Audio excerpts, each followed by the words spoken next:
अस्सलाम वालेकुम। नावल बारान किस्त नंबर 2 के साथ फिर से हाजिर है चैनल इबा शॉर्ट स्टोरी पे। इसे तहरीर किया है सुहाना शफीक ने। उम्मीद है कि आपको पहली एपिसोड अच्छी लगी हो और आपने इसे एंजॉय किया हो।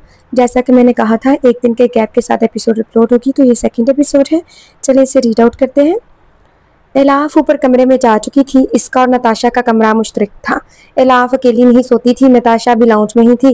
वो किसी से बात कर रही थी। इस वकील का अगला पिछला इलीगल रिकॉर्ड सुबह तक तैयार रखो, मैं इसे सुबह ही देखती हूँ। दूसरी तरफ हदायत देते हुए वो अपने कमरे की जानी बढ़ी थी। दोबारा से इसका मोबाइल बजा था। नताशा ने देखा तो सैम कॉलिंग लिखा आ रहा था। रात के इस वक्त 12:30 हो चुके हैं। तुम क्या चाहते हो कि मैं आराम ना करूं? सैम कॉल पिक करते दूसरी तरफ से कुछ भी सुने बगैर वो बोली थी, कूल डाउन मैडम। सैम हंसा था। मैं तो बस आपकी खैर खबर लेने के लिए कॉल कर रहा था। मैं ठीक हूँ सैम, और अब सोने जा रही हूँ। क्या सब ठीक है नताशा? सैम को वो थकी थकी लगी थी। एला को रानिया ने थप्पड़ मारा है आज सैम, वो दासी से बोली थी, और वो थप्पड़ मेरी रूह पर पड़ा है। व्हाट? थप्पड़ क्यों मारा है इस पागल औरत ने? क्या वो अपना ज़हनी तवाज़ुन खो चुकी है? सैम के लहजे में सख्ती आई थी। सैम हम कल बात करें। नताशा बेआराम हो रही थी। मुझे सोना है।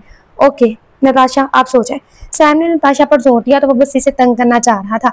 इसे पता था कि नताशा भड़क उठेगी, क्यों इसने फिर इसे इसके नाम से पुकारा। अल्लाह हाफिज। इससे पहले नताशा कुछ कहती वो कॉल कट कर चुका था। नफी में सर हिलाती वो अपने कमरे की चानी भरी थी। आज का दिन थका देने वाला था। दिन नहीं रात। दिन भर वो सुकून से रही थी इंडस्ट्री में। इसे रात में थका दिया था, और रातें अक्सर थका दिया करती हैं। Come and save me before I fall apart. वो कमरे में दाखिल ही थी। आईने के सामने अपने बाल सहलाती एलाफ गुनगुना रही थी। तुम्हारी वजह से मैं भी ये लाइन गुनगुनाने की आदी हो चुकी हूँ एलाफ। वो बेड पर आकर बैठी थी। एलाफ भी इसके पास आकर बैठी थी। वो नाइट ड्रेस में थी, लूज शर्ट और ट्राउजर। नताशा ने किन अखियों से इसे देखा था। वो एलाफ को छोड़कर इंडस्ट्री चली जाया करती थी। पीछे इसे भाई भाभी की चली कटी बातें सुननी पड़ती थी। और आज तो हद ही होगी। रानिया ने इस पर हाथ उठाया था। क्या हुआ आप ऐसे क्या देख रही हैं? एलाफ ने इसकी गोद में सर रखा था। वो इसके लंबे बाल सहलाने लगी थी। तुम्हें दर्द हुआ था ना एला? इस डाइन औरत ने तुम्हें मारा? इसके लहजे में दुख था। नहीं आपी, मुझे दर्द नहीं हुआ। आपने मेरा दिफा बहुत अच्छे से किया। इसी गोद में सर रखे एलाफ ने आंखें मूंदी थी। तुम्हें अपने दिफा खुद करना आना चाहिए एला। मुझे पता है आपी, आप हर दफा मेरा दिफा करने जरूर आएंगी। आज आपने कहा था कि आप घर नहीं आएंगी, लेकिन आप आ गई। मैं तुम्हें अकेला नहीं छोड़ सकती एला। मुझे उम्मीद है कि वो तुम्हें हाथ नहीं लगाएंगे। तुम्हारी वेकेशंस कब खत्म हो रही है एला? कुछ याद आने पर नताशा ने पूछा था। बस चंद दिन आपी, फिर दोबारा से कॉलेज रिस्टार्ट हो जाएंगे। अच्छी बात है। दिन के 7-8 घंटे कॉलेज तो होगी। इन जानवरों की शक्लें देखनी नहीं पड़ेगी। अपने लिए आप घर क्यों नहीं खरीद लेते? हम अपने लिए घर क्यों नहीं खरीद लेते आपी? क्या आपके पास पैसे नहीं है? ऐसी बात नहीं एला, मैं चाहूँ तो आज ही इस महल से ज्यादा खूबसूरत महल खरीद लूँ, लेकिन मैं ये घर नहीं छोड़ूंगी एला। ये हमारे माँ बाप का घर है, इस पर हमारा हक है। अगर भाई हमारे साथ ठीक होते तो मैं खुद खुशी से इन्हें ये घर दे देती। कोई बात नहीं आपी, सब ठीक हो जाएगा। हाँ एक दिन सब ठीक हो जाएगा। भाई और तुम्हारा खून एक है। बाबा की तरफ से तुम दोनों सगे बहन भाई हो। एक दिन भाई को अपनी गलतियों का एहसास हो जाएगा तो तुम्हें कबूल कर लेंगे, और मैं कहीं बहुत पीछे रह जाऊंगी, पीछे छोड़ दी जाऊंगी। तुम मुझे छोड़ दोगी एला? वो हमेशा इससे ये बात किया करती थी। एक दिन मैं आपकी इस बात को गलत साबित कर दूंगी आपी। वो बस जवाब में इतना ही कहा करती थी, come and save me before I fall apart. आओ मुझे बचाओ, इससे पहले कि मैं बिखर जाऊं। एलाफ गुनगुनाई थी। बेख्तियार नताशा हंसती थी। इसे समझ नहीं आता था कि एला ये जुमला क्यों गुनगुनाती थी, और एला खुद भी नहीं जानती थी कि वो ये जुमला क्यों गुनगुनाती थी। बस एक बार इसने कहीं से सुना था ये जुमला, तब से वो इस जुमले की असीर हो चुकी थी। एक दिन कोई आएगा एला जो तुम्हें हील करेगा, तुम्हें बचा लेगा। इससे पहले कि तुम बिखर जाओ, तुम्हें बिखरने से पहले बचा लेगा। जाने क्यों वो एला के सामने ऐसी नफसियाती बन जाती थी, इतनी अजीब अजीब बातें करती थी कि जैसे इसे बहुत ही पीछे छोड़ दिया जाएगा। इसे पीछे रह जाने से हमेशा डर लगता था। इसे लगता था कि सारी दुनिया इससे आगे बढ़ जाएगी और वो पीछे रह जाएगी। ऐसी बातें क्यों करती हैं आप ही? मुझे हील करने के लिए आप हैं ना? हाँ, तुम्हें हील करने के लिए मैं हमेशा मौजूद रहूंगी, लेकिन आपको कौन हील करेगा आप ही? सवाल की नवीयत गहरी थी। एला इसे कभी ऐसा सवाल नहीं किया था, लेकिन आज वो कर रही थी। I will fix my self after I fall. मैं गिरने के बाद खुद को खुद ठीक कर लूंगी। एला एकदम खामोश थी। नताशा के जुमले पर वदम सादे से देखने लगी थी। जो जुमला एला गुनगुनाया करती थी, इससे बिल्कुल बरक्स जुमला नताशा ने कहा था। मैं गिरने के बाद खुद को खुद ही ठीक कर लूंगी एलाफ। हम लड़कियों को खुद को खुद ही फिक्स करना पड़ता है एला, हमें कोई भी फिक्स करने नहीं आता। अगर हमने गिरना है तो हमने खुद ही खुद को संभालना है, और हर लड़की ये बात जानती है कि अगर वो गिर गई तो इसे कोई और संभालने नहीं आएगा, इसलिए लड़कियां गिरती हैं और फिर खुद ही संभल जाती हैं। इसी तरह मैंने जैसे पहले खुद को संभाला है, मैं अब भी अगर गिरी तो मैं खुद को संभाल लूंगी। तो फिर आप मुझे क्यों हील करती हैं? मैं भी तो एक लड़की हूँ, मैं भी खुद को खुद ही हील कर सकती हूँ। एला ने मुंह बसोरा। तुम खुद को खुद हील कर सकती हो एला, लेकिन तुम्हें करना नहीं आता। तुम हमेशा ये लाइन गुनगुनाती हो कि come and heal me before I fall apart. तुम हमेशा किसी को बुलाती हो एला कि कोई आए और तुम्हें हील करे। न जाने क्यों एला को उसकी बात बुरी लगी थी। मैं खुद को खुद हील कर सकती हूँ आपकी तरह। भले ही मैं आप जितनी मजबूत नहीं, लेकिन मैं खुद को खुद हील कर सकती हूँ। आपको क्या लगता है कि किसी की मोहब्बत, किसी का प्यार हमें हील कर देगा इतनी आसानी से? जब तक अगर हम खुद हील ना होना चाहें, किसी की मोहब्बत, किसी का प्यार हमें हील नहीं कर सकता। आप हमेशा मेरे साथ खड़ी रही हैं। आपने मुझे हील किया, मेरे दुख में मेरा साथ दिया, मुझे डिफेंड किया, मेरा दिफा किया, मेरी जाने बुटने वाली उंगलियों को तोड़ने की हिम्मत की। लेकिन इस सब के बावजूद भी अगर मैं खुद को हील ना करना चाहती तो आपका प्यार और आपकी मोहब्बत मुझे हील नहीं कर सकती थी। मैं आपकी मोहब्बत में खुद को ठीक करना चाहती थी, क्योंकि मैं आपको खोना नहीं चाहती थी। कोई आपसे कितनी ही मोहब्बत क्यों ना करे आपके दुखों के वक्त, लेकिन अगर आप इनके सामने हमेशा ही दुखों का रोते रहेंगे तो वो एक ना एक दिन आपको हील करना छोड़ देंगे। जब इन्हें लगेगा कि इनकी मेहनत का कोई नतीजा अखज़ नहीं हो रहा, तो वो खुद ही पीछे हट जाएंगे। इसलिए मैं ठीक हूँ। मैं इसलिए हील हुई हूँ आपसे क्योंकि मैं हील होना चाहती थी, क्योंकि मैं हमेशा चाहती थी कि अगर कभी खुशियों के बाद मैं टूट कर गिरूँ तो आप मेरे साथ ज़रूर हो। अगर मैं हर वक्त ही आपके सामने अपनी तकलीफ़ का रोना रोती रहती तो आप तंग आकर मुझे हील ना करती बल्कि आप मुझे मेरे हाल पर छोड़ देती, और ये चीज़ मेरे लिए ज़्यादा तकलीफ़देह होती। एला खामोश हुई थी। एक बात बताओ एला, तुम इतनी समझदारी की बातें कब से करने लगी हो? माहौल के तनाव को कम करने के लिए नताशा ने एला के बालों को मुट्ठी में जकड़ा था। इसके लबों से बेख्तियार सिसकी खारिज हुई थी। आपसे ही सीखा है मैंने। वो हंसी तो एला भी हंसने लगी थी। बातें तुमने खासी फलसफाना की है लाफ, लेकिन सारी बातें गलत थी। और एला को अपना दिमाग घूमता हुआ महसूस हुआ। इसने इतना अच्छा खासा लेक्चर दे दिया था और नताशा कह रही थी कि वो सब बातें गलत थी।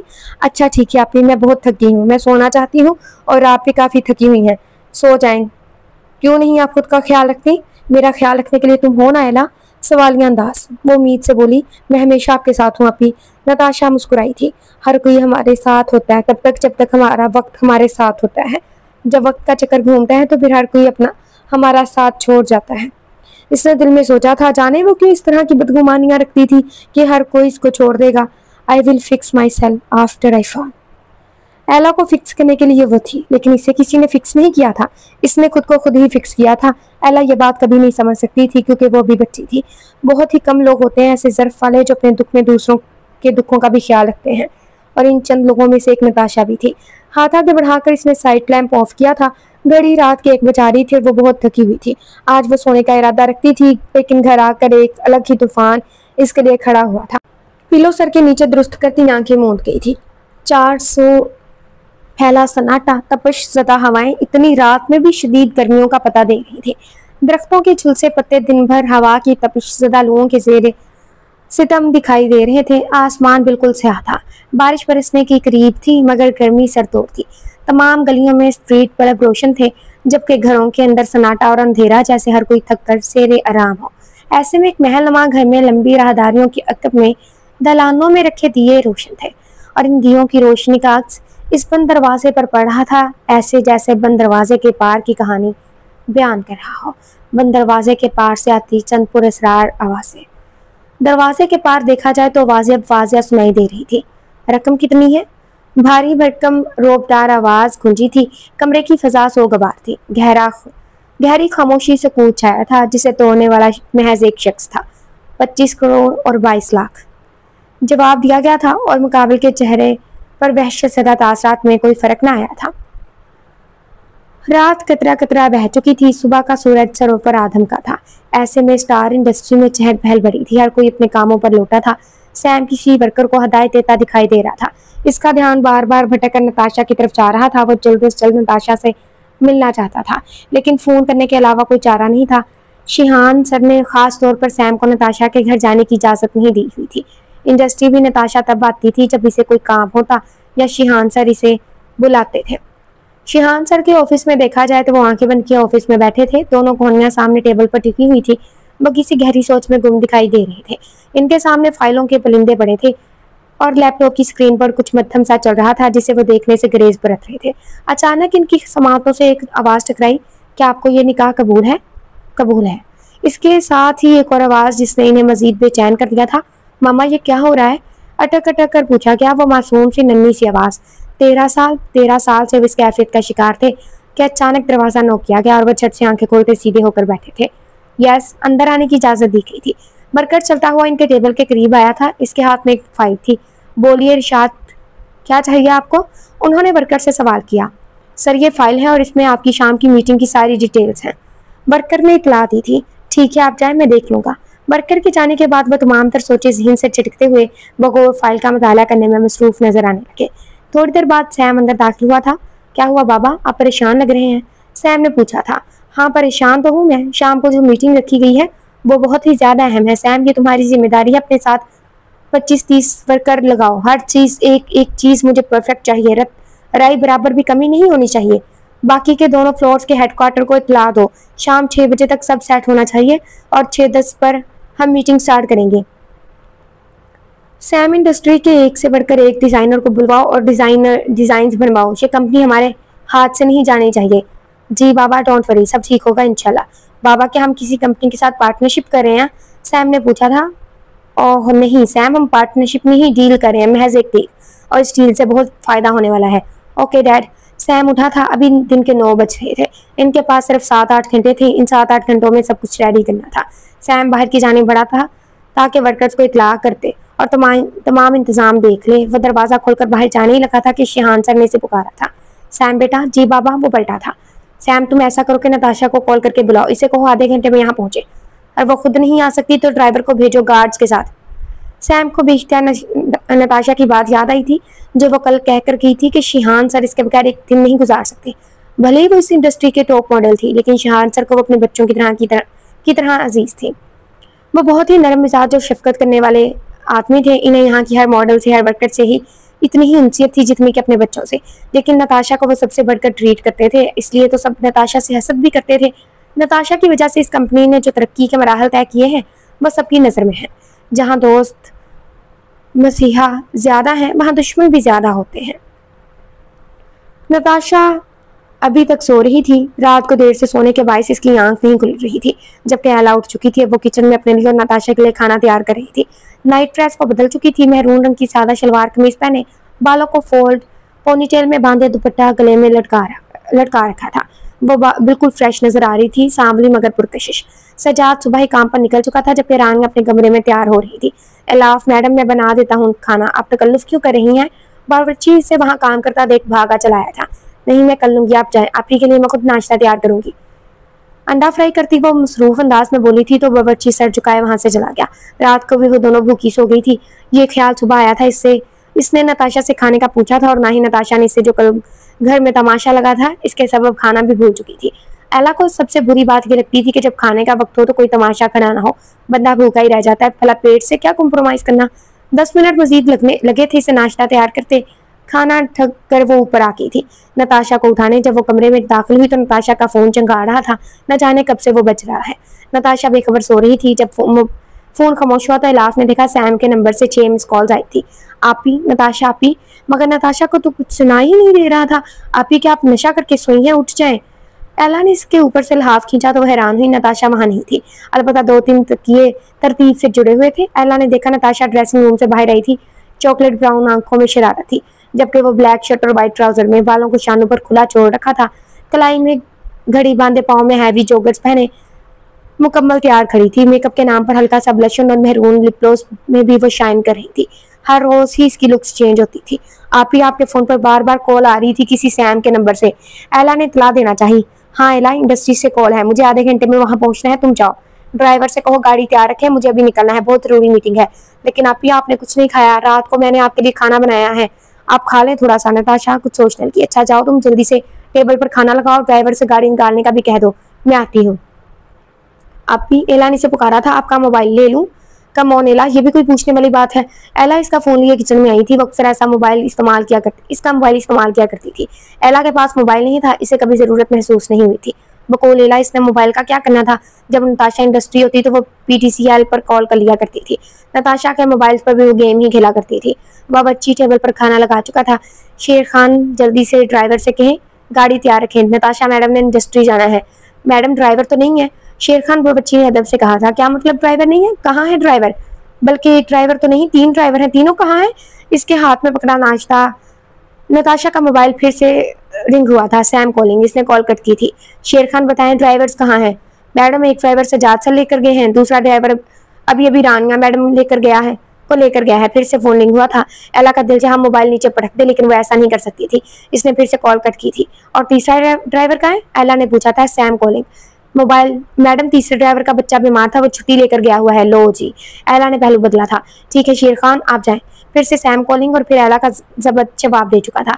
क्या मसला है आपको? क्या आपको और कोई काम नहीं? क्या आप हर वक्त हाथ में फोन लिए कॉल ही करते रहते हैं? अगर सामने वाला कॉल नहीं उठा रहा तो आपको ये जान लेना चाहिए कि वो मसरूफ होगा, लेकिन नहीं। दूसरी तरफ से कुछ भी सुने बगैर वो चलाई थी। सैम ने फौरन मोबाइल कान से पीछे किया और अब वो कान में उंगली डाले अपने कान को मसल रहा था। ये कौन बदतमीज है? इसके माथे पर बल आए थे। इसने दोबारा कान से मोबाइल लगाया था। कितनी बदतमीज है आप, आपको बात करने की तमीज नहीं है? कौन आप? सैम कहाँ पीछे रहने वाला था, वो ऐसे किसी की बदतमीजी बर्दाश्त नहीं करता था। एला ने मुंह बसोड़ा था। नताशा मैडम से कहीं जल्दी से इंडस्ट्री पहुंचे। इसके बोलने से पहले ही सैम दोबारा बोला था। लहजा सख्त था। ड्राइवर नहीं, आप ही नहीं आएंगी आज। इसका लहजा भी इंतहाई सख्त था। आप ही? ओ, नताशा की बहन बात करी है लाफ। इसके लहजे में नरमी दर आई थी। चेहरे के सख्त तासरात कदरे ढीले पड़े थे। नताशा मैडम से कहें वो तैयार है, मैं ड्राइवर भेजता हूँ, 2 सिक्योरिटी। इतना कह कर वो कॉल कट करता गिराज में आया था। With security, I am so sorry. Mobile pocket में रेस्ता वो अपनी गाड़ी में आया था। इसका रुख अब नताशा के घर की तरफ था। इसके पीछे गार्ड्स की एक जीप भी थी। थोड़ी देर बाद नताशा नीचे आती दिखाई दी।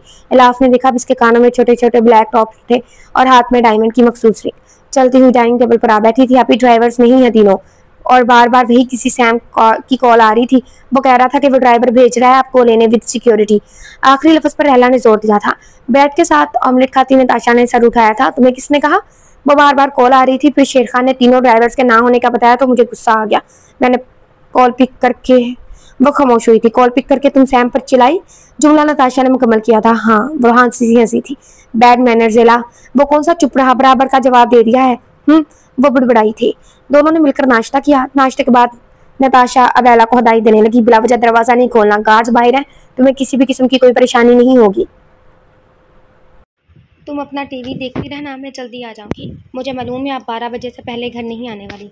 अगर ज़्यादा काम ना हुआ तो मैं जल्दी आ जाऊंगी। मैडम बाहर आपको लेने आ गए हैं। मुलाजिम ने आकर इतला दी थी। ओके एला, अपना ख्याल रखना। प्यार से इसका गाल थपथपाती वो बाहर बढ़ी थी। गार्ड्स और मुलाजमों को भी इसने मामूल के मुताबिक एला के लिए बहुत सी हदायत दी थी। वो आगे बढ़ी तो सैम की कार थी और सैम ही से मिलने आया था। फ्रंट सीट का दरवाज़ा खोले वो सैम के साथ आ बैठी थी। नताशा ने देखा वो बुरी आंखों वाला सैम 3 पीस सूट में, बालों को जेल लगाकर नफासत से सेट किए, आंखों पर स्याह चश्मा टिकाए, बिल्कुल स्ट्रेट देख रहा था। बिलाशुबा वह हसीन नौजवान था। वो हंसता था तो बिल्कुल हल्का सा डिंपल पड़ता था इसकी बाएं गाल पर। नताशा के बैठने पर वो कार स्टार्ट कर चुका था। छोटे बच्चे, क्या शिहान सर को मामूल है कि तुम मुझे लेने आए हो? मालूम है। क्या आप बाबा को बताएंगी? क्योंकि मैं तो नहीं बताने वाला। बस संजीदगी से बोला था। तुम तो ऐसे कह रहे हो जैसे इन्हें कुछ पता नहीं चलता। इंडस्ट्री में मक्खी भी पंख मारे तो इन्हें पता चल जाता है। अब की बार सैम हंसा था। कार इंडस्ट्री के रास्ते रवा दवा थी। और तुम इतना तैयार होकर क्यों आए हो? हाँ, कुछ देर की तवक्कुफ के बाद वो बोली थी। आपको इम्प्रेस करने के लिए नताशा। वो आंख दबाता बोला था। तुम इंडस्ट्री चलो, तुम्हें मैं बताती हूँ, तुम्हारा ठरकपन ख़त्म करती हूँ। इंडस्ट्री ही जा रहे हैं मैडम। अपनी बात कहने के बाद सैम का फलक शिगाफ कहका गूंजा था। सड़क पर गुजरते लोगों का ध्यान गाड़ी की तरफ हुआ था। नताशा यूं ही संजीदा बैठी से घूर रही थी। नताशा को अपने साथ हंसना पाकर वो आंखें घुमाता खामोश हुआ था। फिर सारे रास्ते दोनों के दरमियान कोई बात नहीं हुई थी। गाड़ी में बैठे बैठे इसे याद आया था कि इसने वकील को तो देखा ही नहीं। सैम, तुम्हें मेरा एक काम करना है। सॉरी नताशा, आज बाबा ने बहुत काम दिए हैं, मैं आज आपका कोई काम नहीं कर सकता। इसने साफ इनकार किया था। नताशा ने समझकर सर हिलाया था। वैसे आपकी बहन बहुत बदतमीज़ है नताशा मैडम। नाक पर बल चढ़ाए वो बोला था। तुम भी किसी से कम नहीं हो लिटिल बॉय। नताशा ने एला का दिफा किया था। ये मुझे ना आप लिटिल बॉय ना कहा करें। जब आप ऐसा कहती हैं तो मैं खुद को चुन्ना मुन्ना 2 माह का काका महसूस करता हूँ जिसके मुंह में चूसनी होती है। वो खासा बदमज़ा हुआ था। इस पर नताशा खुद को हंसने से रोक नहीं सकी थी। कार इंडस्ट्री के सामने जा रुकी थी। गार्ड्स तेज़ी से भागे थे। दोनों कार का दरवाज़ा खोलने सैम और नताशा बाहर निकले थे। नताशा ने आंखों पर स्याह चश्मा और टिकाया था। दोनों इंडस्ट्री में दाखिल हो चुके थे। चले बाबा के ऑफिस। हाँ तुम जाओ, मैं एक कॉल करके आती हूँ। Yes ma'am. मैंने वकील का मतलब जो काम तुमसे कहा था वो हो गया? नताशा ने पूछा था। जी मैडम, सब काम हो चुका है, फाइल रेडी है, दूसरी जानिब से इतला दी गई। ठीक है, तुम इसे रखो भाई, जैसे ही मुझे वक्त मिलता है मैं देख लूँगी इसे। Okay madam. कॉल कट करके वो आगे बढ़ी थी। सामने ही से जिया आती दिखाई दी थी, जवेरिया और जिया। टॉप 10 मॉडल में से तीसरे नंबर पर, क्योंकि पहले नंबर पर तो नताशा थी। आज इंडस्ट्री में मामूल से ज़्यादा गहमा गहमी थी। हेलो नताशा। जिया ने से हाथ हिलाया था। फ्लैट शूज़ पहने वो नताशा से हाइट में छोटी लग रही थी। नताशा का हाथ बेख्तियार अपने गले की जानिब उठा था लॉकेट को मसलने के लिए, लेकिन आज उसने लॉकेट नहीं पहन रखा था। उफ, याद थे। वह सोचती रह गई थी। जिया भी इसके करीब आ चुकी थी। नताशा जिया से बेहद खार खाती थी। बातों बातों में जिया टोंट कर जाती थी और यही चीज़ नताशा को ना भाती थी। और फिर जब इसे नताशा कहती थी तो नताशा का दिल चाहता था अपने खूबसूरत हाथों से इसकी मसनूई सफ़ेद गर्दन पिचकते। नताशा नहीं, ताशा नहीं, नताशा। नताशा सिकंदर। नताशा ने तो सी की थी। जिया खामखा इससे जलती थी। वह खूबसूरत मॉडल थी, लेकिन नताशा से कम। हालांकि नताशा सबके साथ बहुत अच्छे से पेश आती थी और बिला वजह किसी से नहीं उलझती थी। कैसी हो मिस वर्ड? घुंघराले बालों की लट को उंगली पर मरोड़े वो स्टाइल से खड़ी थी। बकौल नताशा के एक पसली बाहर निकाले। किसी दिन जिया ने अपने अंदाज की तरह टेढ़ा हो जाना था। सॉरी जवेरिया, लेकिन मैं इस वक्त बिल्कुल भी फारिग नहीं हूँ। इतना कहती वो इसके पहलू से गुजरती शिहान सर के ऑफिस की जानिब बढ़ गई थी। जिया कलस्ती रह गई थी। हमेशा की तरह दरवाज़ा नोक किए बगैर वो अंदर दाखिल हुई थी। शिहान सर इसके इंतज़ार में थे। इसके अंदर दाखिल होते ही वो अपनी जगह से उठ खड़े हुए थे। आओ बैठो नताशा बेटा। नताशा बैठी थी, उसके साथ ही चेयर धकेलता सैम भी बैठ चुका था। शिहान सर वापस अपनी जगह पर बैठे थे। कैसे हैं आप सर? नताशा ने पूछा था। अल्हम्दुलिल्लाह मैं ठीक हूँ। नताशा बेटा आप कैसी हैं? और इलाफ बेटी कैसी है? जी मैं ठीक हूँ अंकल, और एला भी ठीक है। सैम और शिहान सर ने एला को ना देख रखा था, लेकिन वो एला को नताशा के ट्विस्ट जानते थे, इसलिए वो नताशा से एला की खैर खबर ले लिया करते थे। वो जानते थे कि नताशा अपनी बहन से वालहाना किस्म की मोहब्बत करती है। शिहान सर और सैम सब जानते थे इसके भाई और भाभी के बारे में। सैम और शिहान सर नताशा के सबसे बड़े हमदर्द थे, मुश्किल वक्त से इसे बचाने वाले। सुना है नताशा कल फिर से आपके भाई ने और भाभी ने हंगामा किया? वो हमदर्दी से बोले थी। नताशा के चेहरे पर बेबसी साफ दिखाई दे रही थी, मगर वह जल्दी अपने तासरात पर काबू पा लेने वाली लड़की थी। जी सर, लेकिन मैंने और एला ने सब हैंडल कर लिया था। वो मुस्कुराई थी एक तरफा। आप बताएं सर, इतनी उजलत में क्यों बुलाया आपने, और आज इंडस्ट्री में इतनी गहमा गहमी क्यों है? क्या कोई गेस्ट आ रहे हैं? नताशा ने पूछा था। हाँ नताशा, मैं जिस मीटिंग के बारे में आपसे चंद दिन पहले जिक्र किया था वो आज ही मीटिंग है। व्हाट सर, इतनी जल्दी और यूँ अचानक? कल तक तो इस मीटिंग के कोई आसार नहीं थे। जी नताशा, अचानक। सैम बोला था। यह कंपनी हमारे हाथ से नहीं जानी चाहिए नताशा। पिछले माह जितना भी लॉस हुआ है वो इसमें हैंडल हो जाएगा। ज़्यादा लॉस तो नहीं हुआ सर? हाँ ज़्यादा लॉस नहीं हुआ, मैं इस लॉस को अपने खाते में नहीं डालता, लेकिन हमें इस बात का ख्याल रखना है नताशा के छोटे छोटे लॉस ही बड़े लॉसेस की वजह बनते हैं। बहुत बड़ी और बेहतरीन डील है। ये कंपनी टॉप 5 में से एक है, शिहान सर ने बताया था। क्या टॉप 5 में हमारी इंडस्ट्री नहीं? नताशा ने पूछा था। नहीं, हमारी इंडस्ट्री टॉप 10 में नंबर 8 पर है। शिहान सर ने इसकी मालूमात में इजाफा किया था। सही। इसने समझते हुए इस बात में सर हिला दिया था। यह कंपनी हमसे वसी पैमाने पर प्रोडक्ट्स खरीदना चाहती है। मीटिंग के 2-3 दिन बाद वह शोरूम विजिट करेंगे। इसके बाद फ्रैंकफर्ट तुम्हें आना है नताशा ने सर उठाया था। लेकिन सर, आपने तो जवेरिया का कह रहे थे। हाँ, लेकिन अब मैंने अपना इरादा बदल दिया है। तो जवेरिया क्या करेगी? हैंडबैग्स के साथ फ़ोटोशूट रखा है इसके लिए। क्या जवेरिया मैडम को मालूम है बाबा? सैम ने पूछा तो नताशा ने हाँ में सर हिलाया था। वो भी यही पूछना चाहती थी। नहीं, अभी से नहीं मालूम। वो अच्छा खासा हंगामा करेगी। नताशा फिक्र से बोली थी। मैं हैंडल कर लूँगा, तुम लोग बस तैयारियाँ करो और खावर से कहो फाइल 5 बजे तक मेरे ऑफिस में पहुँचाए और जवेरिया मैडम को मेरे ऑफिस में भेजो। बाबा, जवेरिया मैडम अभी किसी काम से इंडस्ट्री से बाहर गई हैं। सैम ने इतला दी थी। क्या इसके साथ गार्ड्स हैं? टॉप 10 मॉडल्स की सिक्योरिटी का ज़्यादा ख्याल रखा जाता था। जी बाबा। ओके, जब वो आए तो इन्हें मेरे ऑफिस भेजना। क्या यहाँ मेरी मज़ीद ज़रूरत है सर? नताशा ने पूछा था। नहीं नताशा, आप शाम 5 बजे तक फ्री हैं। अगर कोई काम हो तो मैं आपको बुला लूँगा। ओके सर, आप लोग अब जा सकते हैं। शिहान सर के कहने पर नताशा और सैम बाहर आए थे। वो दोनों बाहर निकले तो तमाम वर्कर्स सर मुँह दिए अपने अपने कामों में मसरूफ़ थे। आसपास से गुजरते नताशा को सलाम ज़रूर कहते। तमाम